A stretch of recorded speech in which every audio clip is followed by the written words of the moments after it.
Hello, it's Friday, it's 9 o'clock, I'm Tina Dahealy. Welcome to the programme.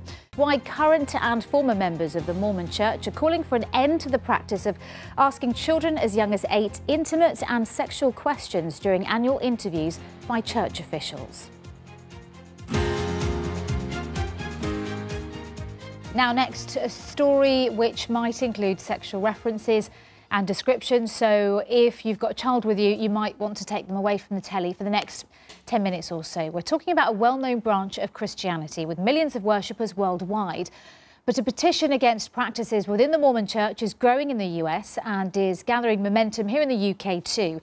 It's about concerns that children as young as 12 often undergo what's known as a worthiness interview, in which they are sometimes asked sexually explicit questions. The point of the interviews is to prepare Mormon youth spiritually and ensure they are obeying the commandments, one of which is the law of chastity. But we've heard that the church leaders are asking questions which some say are intrusive, embarrassing and potentially damaging. Only men carry out the interviews.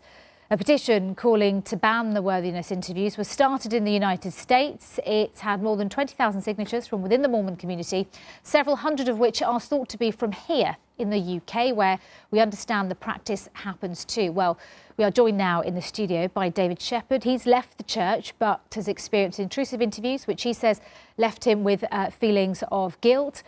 Peter Bleakley, he's a current member of the church who knows people who've undergone worthiness interviews, and Stephen Blomfield is also an active member of the Mormon Church, and he has 3 children. Good morning. Thank you for joining us. David, if I can come to you first of all, what's your experience of worthiness interviews?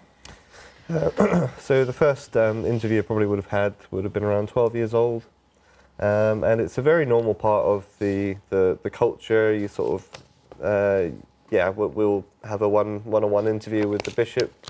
Initially, it's normally about just things, how are you doing, how things are going, but to ensure that the youth and myself are going in the right direction, we're also probed about questions of a sexual nature, sort of initially asking things about masturbation, which at that age I didn't even really know what that was, so in a way it was almost introducing me to the topic. Pornography as well. Didn't know what that was, but I soon realised. When you were being interviewed, what was going through your mind? How did you feel at the time when you were being asked these questions about things, as you say, you had no idea about at the age of 12?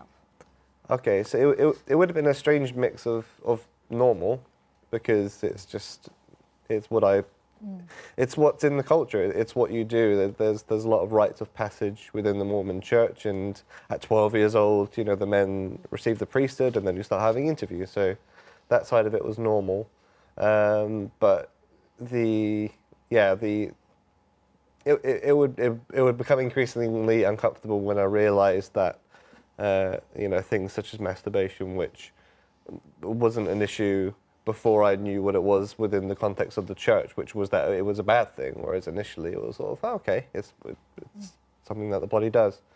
And so when realising that and realising it within the context of, you can read in the scriptures where it sort of equates breaking the law of chastity in one stage lower than murder.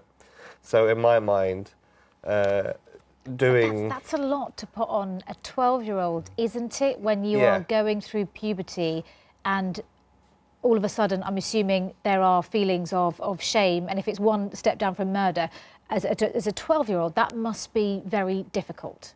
Yes, yeah, I mean, it's very isolating, because I felt like I was the only one with those kinds of issues. It wasn't until later in life where I started talking to people I realised I wasn't the only one. But even then, my entire teenage years would have been sort of layered and coated in the shame of, trying not to do things that are very normal, and are very healthy in a number of ways. Peter, you're nodding. Does that sound familiar to you? Absolutely, I experience the same, and this is for young men and young women in the church. It becomes an ever-present thing in your life. And our church is, we have a lay unpaid ministry, we're amateurs, everyone participates. We will give a role or a calling to anyone who can move and is willing to do it. Right. So the roles of the people who ask these questions, who have that responsibility, they'll serve in that role for a few years, and some other people will come in and do it. So in a way, we all take turns sort of judging and supporting and sometimes, you know, asking these questions of each other.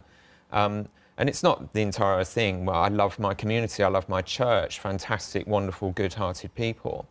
But we've inherited a system where this has been normalised. And now that we're entering the 21st century, and we're much more aware now of safeguarding issues, it's become untenable, really. I'm a teacher, and I sort of had a really interesting conversation in my congregation recently with other adults, and we were discussing safeguarding issues because it is starting to become a concern more widely. And we just sort of shared, you know, I'm a teacher, we had a person there who worked for the ambulance service, we have a member of our congregation who runs the sexual health services for the youth in our area, we have a member of our diocese who runs a fostering agency. And we get state-of-the-art safeguarding training in our professional lives. And it then just seems crazy that we, in our church community, which we run together, which we are responsible for, because we all share ministry, we don't apply the same standards, or it just doesn't happen. And my diocese is actually being very proactive. We recently got an international expert who is a member of the church in safeguarding to begin a process of training. And there are individual cases of fantastic best practice going on. But ultimately, our church is very top-down. The leadership internationally determine the guidelines and the policies, and those are very vaguely worded, and they're just not good enough, particularly in this day and age. They're not specifically enough to protect children. They've recently said that young people can request someone else in the room in these interviews, but the pressure is on that young person to ask for that. Not that it's standard and should always happen every time. So we're in a situation where our church's current practices and procedures wouldn't survive 2 minutes of scrutiny in our workplace. And yet here we are as adults doing this. But surely there's a, you know, if you're talking about 8-year-olds, 12-year-olds, there's a parental responsibility here as well. Stephen. I grew up in the church, and now I have 3 children. 9, 7 and 5. The church has a hierarchy which is directed from the United States, and that's the teachings are correlated and taught in congregations worldwide. And all those are the same teachings. And there's some fantastic teachings that the church offers. If you believe in God and Jesus Christ, that's what they're promoting. But they're also promoting standards. And they're encouraging members to contribute positively to their community, and they're encouraging members to live their standards as uprightly and with integrity and morality as much as possible. With that, though, those standards become prescribed, and they get taught to children. And at 8 years old, that age that we've been talking about, that's when they can officially be baptised and become a member of the church in a formal sense. And so there is an interview that they go through with the bishop, who's the leader of their local congregation. And then as they go through the youth programme in the church, which is fantastic, it encourages the individuals to better themselves, to be a better person and to help others and care about others. But they're also taught all these standards, which could be seen as for their safeguarding. For example, I want my daughter to be looked after, and if she does have a boyfriend in her teenage years, I want that boy to be respectful to her. But it means that she is also aware, acutely aware, of all the things that she might do while experiencing life that might go against some of those teachings. How do you reconcile your faith and that with your children? Because would you allow them to be interviewed? This is the issue that I have. Yes or no first, and then explain. Would you allow them to be interviewed? At the moment, no. Right, why? I'm not comfortable with it. Because the local leader, the bishop, or even higher up than that, we have a group, a cluster of congregations would have a stake president. These individuals can interview.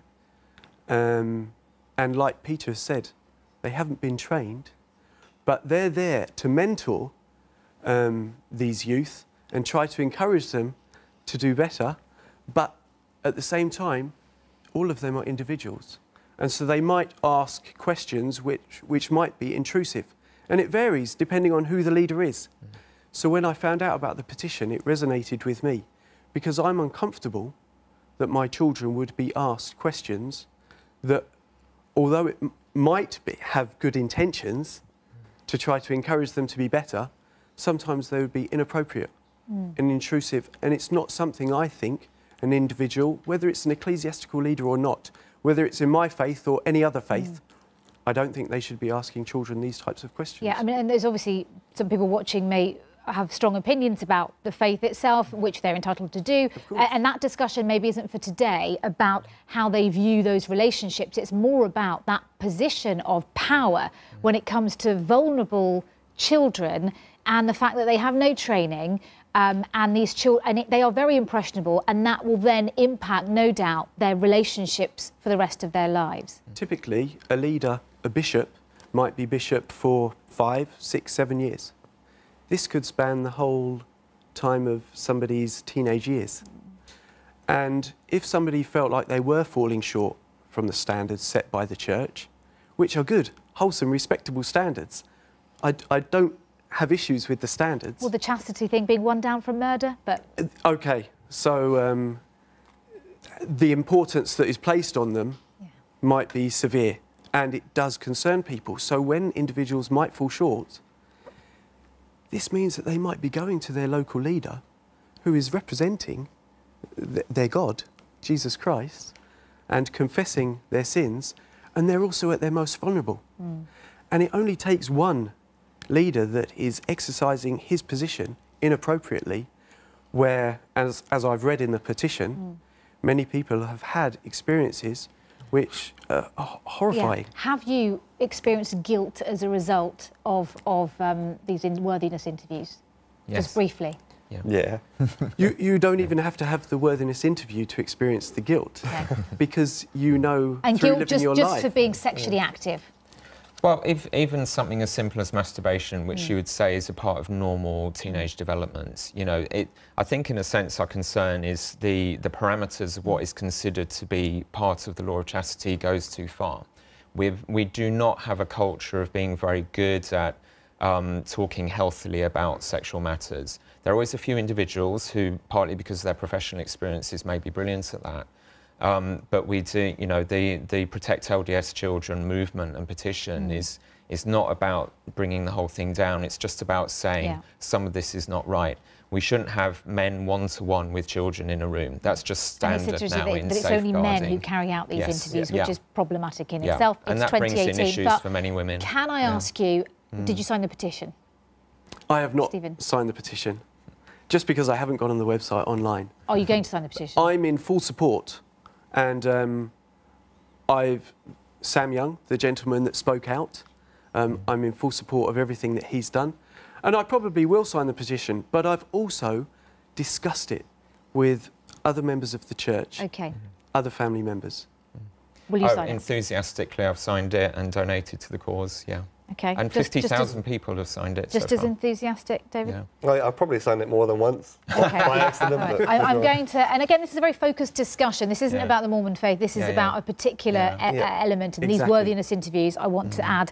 And this email's come in from Simon Fagg, who says, in faith communities, the process of repentance, including confession when someone has sinned, is a long-standing and helpful process in drawing closer to God. It is, in my experience over the many years, that when youth confess voluntarily, they are very relieved and much happier.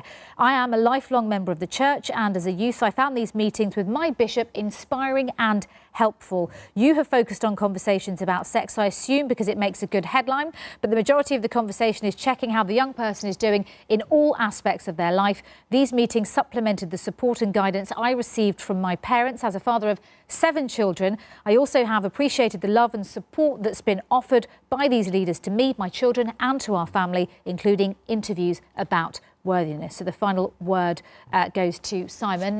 Well, in fact, no, the final word goes to the Europe area of the Church of Jesus Christ of Latter-day Saints, who sent us this statement. We share a common concern for the safety and well-being of youth. We condemn any inappropriate behaviour, regardless of where or when it occurs. Local church leaders are provided with instructions regarding youth interviews and are expected to review and follow them. A caring, responsible spiritual leader plays a significant role in the development of a young person by reinforcing the teaching of parents and offering spiritual guidance. We express gratitude for the thousands of volunteer church leaders, men and women, who selflessly serve and mentor youth, individuals and families throughout the world.